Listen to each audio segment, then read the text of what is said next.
ಆನೇಕಲ್ ತಾಲೂಕಿನ ಸೊಪ್ಪಹಳ್ಳಿ ಹಾಗೂ ಸುರಗಚಕ್ಕನಹಳ್ಳಿ ಗ್ರಾಮದ ಬಳಿ ಇರುವ ಪ್ರಶಾಂತಿ ಗ್ರ್ಯಾಂಡ್ ವಿಲ್ಲಾದಲ್ಲಿರುವ ಇತಿಹಾಸ ಪ್ರಸಿದ್ಧ ದೇವಾಲಯವಾದ ದಕ್ಷಿಣ ಶಿರಡಿ ದೇವಾಲಯದಲ್ಲಿ ಗುರು ಪೌರ್ಣಮಿ ಕಾರ್ಯಕ್ರಮವು ಅಪಾರ ಭಕ್ತರ ಸಮ್ಮುಖದಲ್ಲಿ ಶ್ರದ್ಧಾ ಭಕ್ತಿಯಿಂದ ನೆರವೇರಿತು.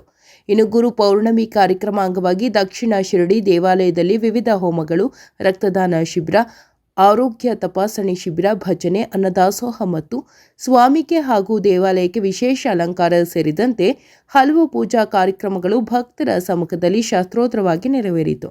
ಇನ್ನು ಗುರು ಪೌರ್ಣಮಿ ಅಂಗವಾಗಿ ಸಾವಿರಾರು ಭಕ್ತರು ಸ್ವಾಮಿಯ ದರ್ಶನ ಪಡೆದು ಪುನೀತರಾದರು. ಇನ್ನು ಕಾರ್ಯಕ್ರಮದಲ್ಲಿ ದಕ್ಷಿಣ ಶಿರಡಿ ದೇವಾಲಯದ ಚೇರ್ಮನ್ ರಾವೆಲ್ಲ ರಾಮಕೃಷ್ಣ, ವಿದ್ಯುತ್ ಗುತ್ತಿಗೆದಾರರ ಸಂಘದ ಆನೇಕಲ್ ತಾಲೂಕು ಅಧ್ಯಕ್ಷ ಚಿಕ್ಕತಿಮ್ಮಸಂದ್ರ ಶಿವಾನಂದ ರೆಡ್ಡಿ, ದಕ್ಷಿಣ ಶಿರಡಿ ದೇವಾಲಯದ ಕಾರ್ಯದರ್ಶಿ ಶೇಖರ್, ಟ್ರಸ್ಟಿಗಳಾದ ಶ್ರೀಮತಿ ರಾವೆಲ್ಲ ಸೀತಾಕುಮಾರಿ, ಶ್ರೀಮತಿ ಉಷಾ ಶಿವಾನಂದ ರೆಡ್ಡಿ, ಸಿ ಮುನಿರಾಜು, ಮಣಿ ಹೊನ್ನನ್ ಮತ್ತು ಟ್ರಸ್ಟ್ನ ಪದಾಧಿಕಾರಿಗಳು ಹಾಗೂ ಭಕ್ತರು, ಗ್ರಾಮಸ್ಥರು ಭಾಗವಹಿಸಿದ್ರು.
सर्वेभ्यो भक्त महाजनेभ्यो नमः।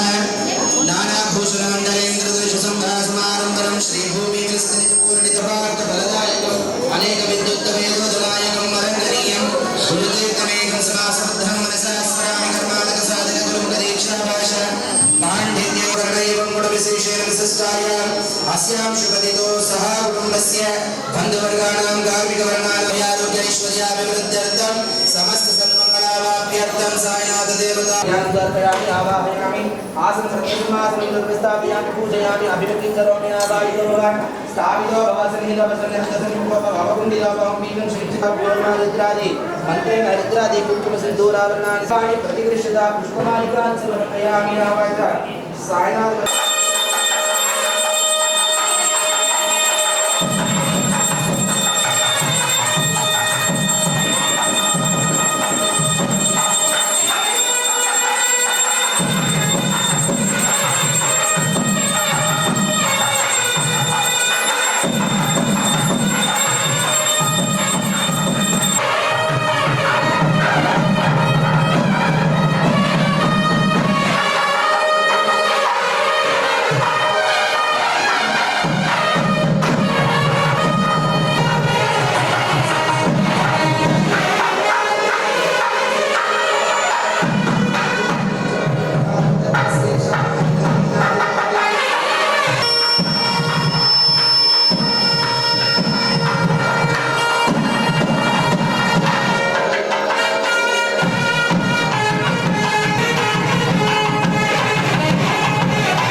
जन्यवल्यधाम परमं समवाप्नुवन्ते स्तोत्रमेतत् सदा सद्गुरो साईनाथस्य कृपाबद्धं विहितमविहितं वा सर्वमेतत् क्षमस्व साईनाथ श्री सच्चिदानन्द सद्गुरो साईनाथ महाराज की सद्गुरो साईनाथ महाराज की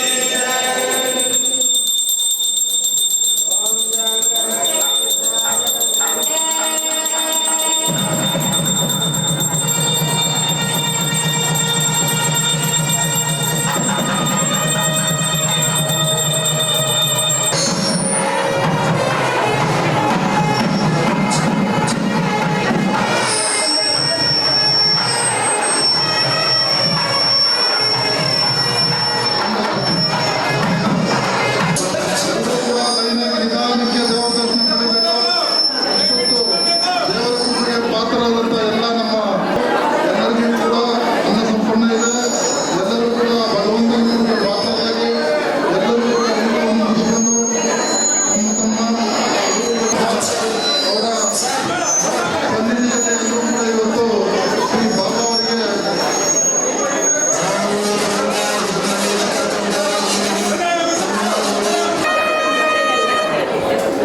సాయిబాబా భక్తులందరికీ నమస్కారాలు మరియు గురు పూర్ణిమ శుభాకాంక్షలు.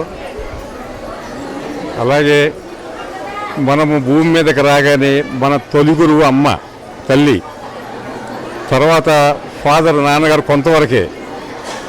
అసలు అసలైన గురువు అంటే మనకు విద్యాబుద్ధులు నేర్పించిన గురువు ఒక రకం, రెండో రకం గురువులు ఆధ్యాత్మిక గురువులు. ఆ ఆధ్యాత్మిక గురువుల్లో అగ్రగణ్యులు మన షిరిడి సాయిబాబా. ఆయన ప్రపంచానికి ఎంతో సేవ చేసి, మనుషులకి ఎంతో సేవ చేసి, సబ్కా మాలిక్ ఏకని ఏకైక నినాదంతో ఆయనకి మతం లేదు, కులం లేదు. ఇటువంటి గురువుల్లో అతి కొద్ది మందిలో భగవంతునిగా పూజింపబడేవాళ్ళు అతి కొద్ది మందిలో ఈ అగ్రగణ్యులు బాబా గారు. అలాగే ఈ బాబా మందిరం కట్టి 7 సంవత్సరాలు అవుతుంది. షిరిడి సాయిబాబా మందిరం అనేక తాలూకాలనే కాకుండా బెంగళూరు నుంచి కూడా వేలాది మందిగా భక్తులు ఈ గురు పూర్ణిమ సందర్భంగా విచ్చేసి బాబా గారు ఆశీస్సులు పొందుతున్నారు. అలాగే ఎంతోమంది భక్తులు మాతో వాళ్ళ అనుభవాలు పంచుకున్నారు. ఈ మందిరానికి వచ్చి కోరికలు కోరుకున్న తర్వాత ఆ కోరికలు తీరుతున్నాయని చెప్పి మళ్ళీ వచ్చి మొక్కులు చెల్లించుకున్నారు ఎంతోమంది ఉన్నారు. అలాగే అందరూ ఈ గురు పూర్ణిమ సందర్భంగా ఉదయం నుంచి భజనలు, అన్నదాన కార్యక్రమాలు, అంత వేలాది మందికి అరేంజ్మెంట్స్ జరుగుతున్నాయి. అలాగే ఈ సాయంత్రం కూడా మంచి మంచి ప్రోగ్రామ్స్ ఉన్నాయి. అందరూ వచ్చి బాబాను దర్శించుకుని ఆయన ಮನ್ನನ್ನು ಹೊಂದಾಲ್ಸಿಂದ ಕೋರುತ್ತೇನೆ. ಇಲ್ಲಿ ಇರುವ ಪ್ರಶಾಂತ ಲೇಔಟ್ ಅಲ್ಲಿ ಇದು ದಕ್ಷಿಣ ಶಿರಡಿ ಅಂತ ಪ್ರಸಿದ್ಧಿಯ ಹೆಸರಾಗಿರುವ ಪ್ರಶಾಂತಿ ಶಿರಡಿ ಸಾಯಿ ಮಂದಿರ ಇದರಲ್ಲಿ ಗುರು ಪೌರ್ಣಮಿ ಇದೆ ದಿವಸವನ್ನು ಆಚರಣೆ ಮಾಡ್ತಾ ಇದ್ವಿ ನಾವು. ಇವತ್ತು ನಿನ್ನೆಯಿಂದ ಪ್ರೋಗ್ರಾಮ್ ಇದೆ. ನಿನ್ನೆಯಿಂದ ಹೋಮ ಮತ್ತು ಇವತ್ತು ಅಭಿಷೇಕ ಅಲಂಕಾರ ಇದೆಲ್ಲ ಮಾಡ್ತಾಯಿದ್ವಿ. ಇವತ್ತು ಗುರುಗೆ ನಾವು ಪೂಜೆ ಸಲ್ಲಿಸೋದು ಏನಂದರೆ, ನಮಗೆ ಏನೇ ಕಷ್ಟ ಇದ್ದರೂ ಸರಿ ಗುರು ಹತ್ರ ಬೇಡ್ಕೋತೀವಿ ನಾವು. ಅದರ ಪರಿಹಾರ ಸಿಕ್ಕೇ ಸಿಗುತ್ತೆ ನಮಗೆ. ಗುರುವೇ ಮೊದಲು ಅಂತಲೇ ಹೇಳ್ತಾರೆ ಎಲ್ಲದಕ್ಕೂ. ಇದು ಗುರುವಿಂದ, ಗುರು ಆದಮೇಲೆ ತಂದೆ ತಾಯಿ ಇವರೆಲ್ಲ ಬರೋದದು ಎಲ್ಲ ಮೊದಲು ಗುರು. ನಾವು ಇವತ್ತಿಗೆ ಎಲ್ಲರೂ ಇಲ್ಲಿ ಸುಚ್ಕಿನಲ್ಲಿರೋ ಭಕ್ತಾದಿಗಳಿಗೆ ಬಂದು ಇಲ್ಲಿ ಬಾಬಾ ಆಶೀರ್ವಾದ ಪಡ್ಕೊಂಡು ಇಲ್ಲಿ ಪ್ರಸಾದ ತಗೊಂಡು ಹೋಗ್ಬೇಕಂತ ಮನವಿ ಮಾಡ್ತೀವಿ. ತುರ್ಜಕ್ನಹಳ್ಳಿ ಮತ್ತು ಸೊಪ್ಪಳ್ಳಿ ಆನೇಕಲ್ಲಿಂದ ಜಿಗಣಿಗೆ ಹೋಗೋ ರೋಡಲ್ಲಿ ತುರ್ಜಕ್ನಹಳ್ಳಿ ಹತ್ರ ದಕ್ಷಿಣ ಶಿರಡಿ ಸಾಯಿಬಾಬಾ ದೇವಸ್ಥಾನ ಕಟ್ಟು 7 ವರ್ಷ ಆಗಿದೆ. ಪ್ರಶಾಂತ್ ಗ್ರ್ಯಾಂಡ್ ವಿಲ್ಲಾ ಅಂತ ನಮ್ಮ ಆಂಧ್ರ ರಾಮಕೃಷ್ಣ ಅವರು 25 ವರ್ಷದಿಂದ ಲೇಔಟ್ ಮಾಡಿ ಅಭಿವೃದ್ಧಿ ಮಾಡಿದ್ದಾರೆ. ಲೇಔಟಲ್ಲಿ ಸಾಯಿಬಾಬಾ ದೇವಸ್ಥಾನ ಕಟ್ಟಿ 7 ವರ್ಷ ಆಗಿದೆ. 7 ವರ್ಷದಿಂದ ನಾನು 7 ವರ್ಷದಿಂದ ಇಲ್ಲಿ ನೋಡ್ತಾ ಇದ್ದೀನಿ. ಒಂದು 100 ಜನ ಫಸ್ಟ್ ಇಯರ್ 100 ಜನ ಬಂದರು, 200 ಆಯಿತು, 1000 ಆಯಿತು, 5000 ಆಯಿತು. ಇವತ್ತು ನನ್ನ ಪ್ರಕಾರ ಕ್ಯಾಲ್ಕುಲೇಷನ್ ಪೊಲೀಸ್ನವರು ರಿಸಲ್ಟ್ ಪ್ರಕಾರ 13,000 ಜನ ಆಗಿದೆ ಬೆಳಗ್ಗೆಯಿಂದ. ಇನ್ನೂ ಒಂದು 5-6 ಸಾವಿರ ಜನ ಬರೋದು ಇದೆ. ಆದರೆ ನಿನ್ನೆಯಿಂದ ಹೋಮಗಳು ಎಲ್ಲ ನಿನ್ನೆ ಸಾಯಂಕಾಲದಿಂದ ಪ್ರಸಾದ ವಿನಿಯೋಗ ಆಗ್ತಾಯಿದೆ. ಬೆಳಗ್ಗೆ 6 ಗಂಟೆಗೆ ಸ್ಟಾರ್ಟ್ ಆಗಿರೋ ಪ್ರಸಾದ ವಿನಿಯೋಗ ರಾತ್ರಿ 9 ಗಂಟೆ ನಿಲ್ಲಲ್ಲ. ಜನ ಬರ್ತಾನೆ ಇದ್ದಾರೆ. ಸಾಯಂಕಾಲ ಗಂಟೆ ಪ್ರಸಾದ ಆಗುತ್ತೆ. ಆಮೇಲೆ ಸಾಯಿಬಾಬಾ ದೇವಸ್ಥಾನಕ್ಕೆ ಬಂದು ಭಕ್ತರು ನಮಗೆ ಏನೇ ಕೇಳ್ಕೊಳ್ಳಿ ಅವರು ಅದು ನೆರವೇರಿಸ್ಕೊಡ್ತಾ ಇದ್ದಾನೆ. ಅವರೆಲ್ಲ ಬಂದು ಒಂದು ಫಂಕ್ಷನ್ ಮಾಡಿ ಇಲ್ಲೇ ಒಂದು ವ್ಯವಸ್ಥೆ ಮಾಡಿ ಅನ್ನದಾನ ಮಾಡಿ ಸಾಯಿಬಾಬಾಗೆ ಏನೋ ಒಂದು ಕಪ್ಪು ಕಾಣಿಕೆಯನ್ನು ಕೊಟ್ಟು ಹೋಗ್ತಾ ಇದ್ದಾರೆ. ಇದೇ ಥರ ಅಭಿವೃದ್ಧಿ ಆಗುತ್ತೆ. ಆಮೇಲೆ ಪಾರ್ವತಿ ಪರಮೇಶ್ವರ ದೇವಸ್ಥಾನ ಕಟ್ಟಿದ್ದೀವಿ, ಒಂದು ಅರ್ಧ ಕಿಲೋಮೀಟ್ರ್ ಹಿಂದ್ಗಡೆ ಇದೆ ಲೇಔಟಲ್ಲಿ. ಅಲ್ಲಿ ಕೂಡ ಜನ ಬರ್ತಾ ಇದ್ದಾರೆ. ಅದನ್ನು ಭಾಳ ಚೆನ್ನಾಗಿ ಇಂಪ್ರೂವ್ ಆಗ್ತಾ ಇದೆ.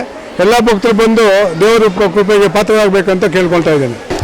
ಇವತ್ತು 29ನೇ ತಾರೀಕು ಜುಲೈ ಈ ದಿನ ಬುಧವಾರದಂದು ನಮ್ಮ ಗ್ರಾಮದ ಶಿರಡಿ ಸಾಯಿ ದೇವಸ್ಥಾನದಲ್ಲಿ ಗುರು ಪೌರ್ಣಮಿಯ ಅಂಗವಾಗಿ ತುಂಬ ಅರ್ಥಪೂರ್ಣಕವಾಗಿ ಇವತ್ತು ಎಲ್ಲ ಕಾರ್ಯಕ್ರಮಗಳು ನೆರವೇರಿದೆ. ಎಲ್ಲ ಭಕ್ತಾದಿಗಳಿಗೆ ಸಾಯಿಬಾಬಾ ದರ್ಶನ ಕೊಟ್ಟಿದ್ದೀವಿ. ಮತ್ತು ಅಲಂಕಾರ ಮತ್ತು ದೇವರ ಪ್ರಸಾದ ವಿನಿಯೋಗ ಎಲ್ಲನೂ ಸಕಾಲಕ್ಕೆ ಎಲ್ಲ ವಾಲಂಟಿಯರ್ಸ್ ಆಗಲಿ ಎಲ್ಲ ಅವರು ದಾನಿಗಳಿದ್ದಾರೆ. ಮತ್ತು ಇದಕ್ಕೆ ಪ್ರಮುಖ ಕಾರಣಕರ್ತರು ನಮ್ಮ ರಾಮಕೃಷ್ಣ ಸರು. ಅವರ ಮಾರ್ಗದರ್ಶನದಲ್ಲಿ ನಾವೆಲ್ಲ ಕೈ ಜೋಡಿಸಿ ಈ ಕಾರ್ಯಕ್ರಮವನ್ನು ಇಷ್ಟು ಯಶಸ್ವಿ ಮಾಡೋದಕ್ಕೆ ಎಲ್ಲ ಅನುಕೂಲ ಮಾಡಿದ್ದೀವಿ. ಮತ್ತು ಈ ಗುರು ಪೌರ್ಣಮಿಯ ಇನ್ನೊಂದು ಮಹತ್ವಾಕಾಂಕ್ಷೆ ಕಾರ್ಯಕ್ರಮ ನಮ್ಮ ಇದರಲ್ಲಿ ಏನಂದರೆ ಬ್ಲಡ್ ಡೊನೇಷನ್ ಕ್ಯಾಂಪ್. ಗುರುಗಳು ನಮಗೆ ಏನು ಮಾರ್ಗದರ್ಶನ ಕೊಟ್ಟಿದ್ದಾರೋ, ಇವಾಗ ಬ್ಲಡ್ ಡೊನೇಷನ್ ಕ್ಯಾಂಪ್ ಅನ್ನೋದು ಅದರಲ್ಲೂ ಈ ಸರಿ ಒಂದು 70ರಿಂದ 80 ಯೂನಿಟ್ ಬ್ಲಡ್ ಕಲೆಕ್ಟ್ ಆಗ್ತಾಯಿದೆ. ಅದರಲ್ಲೂ 70-80 ಜನ ಜೀವ ಉಳಿಸೋ ಕಾರ್ಯಕ್ರಮ ಅದು ಈ ಗುರು ಪರಂಪರೆ. ಅದೊಂದು ನಾವು ಬ್ಲಡ್ ಡೊನೇಷನ್ ಕ್ಯಾಂಪ್ ಮಾಡ್ತಾ ಇರೋದ್ರಿಂದ ಈ ಗುರು ಪರಂಪರೆ ಏನು ಗುರುಗಳು ಒಳ್ಳೆ ವಿದ್ಯಾ ಬುದ್ಧಿ ಏನು ನಮ್ಗೆ ಹೇಳ್ಕೊಟ್ಟಿರ್ತಾರೋ ಆ ಕಾರ್ಯಕ್ರಮದಲ್ಲೂ ಇದು ಕೈ ಜೋಡಿಸ್ಕೊಂಡು ಹೋಗ್ತಾ ಇದೆ. ಸುಮಾರು 3 ವರ್ಷದಿಂದ ಸತತವಾಗಿ ನಡೀತಾ ಇದೆ. ಈ ಸರಿ ಇನ್ನೂ ತುಂಬ ಯಶಸ್ವಿಯಾಗಿ ನಡೀತಾ ಇದೆ. ಅದಕ್ಕೆ ಎಲ್ಲ ಭಕ್ತಾದಿಗಳು ಮತ್ತು ನಮ್ಮ ಬ್ಲಡ್ ಡೊನೇಟ್ ಮಾಡಿರೋ ಎಲ್ಲ ನಮ್ಮ ಭಕ್ತಾದಿಗಳಿಗೂ ದೇವರು ಒಳ್ಳೇದು ಮಾಡಲಿ ಅಂತ ಕೇಳ್ಕೊತ ಮಾತು ಮುಗಿಸ್ತಾ ಇದ್ದೀನಿ. ಗುರು ಪೌರ್ಣಮಿ ದಿನ ನೋಡಿ, ಇವತ್ತು ಶುಭ ಸಂಕೇತ. ಇಷ್ಟು ದಿನ ಮಳೆ ಇರಲಿಲ್ಲ, ಇವತ್ತು ಮಳೆ ಬಂದಿದೆ. ಇದು ನಮ್ಮ ಶ್ರೀ ಶಿರ್ಡಿ ಸಾಯಿಬಾಬಾ ಅವರ ಒಂದು ಒಳ್ಳೆಯ ದಿನ ಅಂತ ಸೂಚನೆ ಇದೆ. ಯಾಕಂದರೆ ಮಳೆ ಇದುವರೆಗೂ ಇಲ್ಲ, ಇವತ್ತು ಮಳೆ ಬಂದಿದೆ. ಇರಲಿ, ಇದೇ ಥರ ನಮ್ಮ ಸಾಯಿಬಾಬಾ ಟ್ರಸ್ಟ್ನ ಮೇಯ್ನಾಗಿ ಇದು ಎಲ್ಲರೂ ಕೂಡ ದೇವರ ಕೃಪೆಗೆ ಪಾತ್ರರಾಗಿ ಈ ದಿನ ಒಳ್ಳೆಯ ಕಾರ್ಯಕ್ರಮ ಮಾಡಿದ್ದಾರೆ. ಈ ಕಾರ್ಯಕ್ರಮಕ್ಕೆ ನಮ್ಮ ಅಣ್ಣ ಆದಂಥ ರಾಮಕೃಷ್ಣ ಅವರು ಇರ್ಬೋದು, ಇಲ್ಲ ಶಿವಣ್ಣವ್ರು ಇರ್ಬೋದು, ಆನೇಕಲ್ ಮುನ್ರಾಜು ಇರ್ಬೋದು, ಚೇತನ್ ಇರ್ಬೋದು, ಇನ್ನು ಶೇಖರು, ಇಂಥ ಅನೇಕ ಜನ ಸೇರಿ ಒಂದು ಕಾರ್ಯಕ್ರಮ ಮಾಡ್ತಾಯಿದ್ದಾರೆ. ಅವ್ರ ಜೊತೆಗೆ ನಾವು ಕೂಡ ಜೊತೆಗೆ ಅವ್ರ ಕೈ ಜೋಡಿಸ್ಬೇಕು. ನಾವು ಕೂಡ ದೇವ್ರ ಕೃಪೆಗೆ ಪಾತ್ರರಾಗಬೇಕು. ಇಂಥ ಕಾರ್ಯಕ್ರಮಗಳು ನಡೆದಲ್ಲೇ ಜನಗಳಿಗೆ ಶಾಂತಿ, ಸುಖ ಎಲ್ಲ ಸಿಗುತ್ತೆ. ಮತ್ತು ಈ ಕಾರ್ಯಕ್ರಮಗಳು ಇನ್ನೊಂದ್ಸಲಿ ಈ ಥರ ಪದೇ ಪದೇ ಆಗ್ತಾಯಿದ್ರೆ ಸ್ನೇಹ ಭಾವ, ಸಂತೋಷ ಎಲ್ಲ ಸಿಗುತ್ತೆ. ಆದ್ದರಿಂದ ನಾವು ಜಾಸ್ತಿಯನ್ನು ಮಾತಾಡಬೇಕಾಗಿಲ್ಲ, ಅಣ್ಣವರೆಲ್ಲ ಹೇಳಿದ್ದಾರೆ. ಇಂಥ ಕಾರ್ಯಕ್ರಮ ಮತ್ತೆ ಮತ್ತೆ ನಡೀಲಿ. ಎಲ್ರಿಗೂ ಸಾಯಿಬಾಬಾ ಒಳ್ಳೆ ಆಶೀರ್ವಾದ ಮಾಡಲಿ. ಎಲ್ಲರೂ ಚೆನ್ನಾಗಿರಲಿ. ಜೈ ಹಿಂದ್, ಜೈ ಕರ್ನಾಟಕ.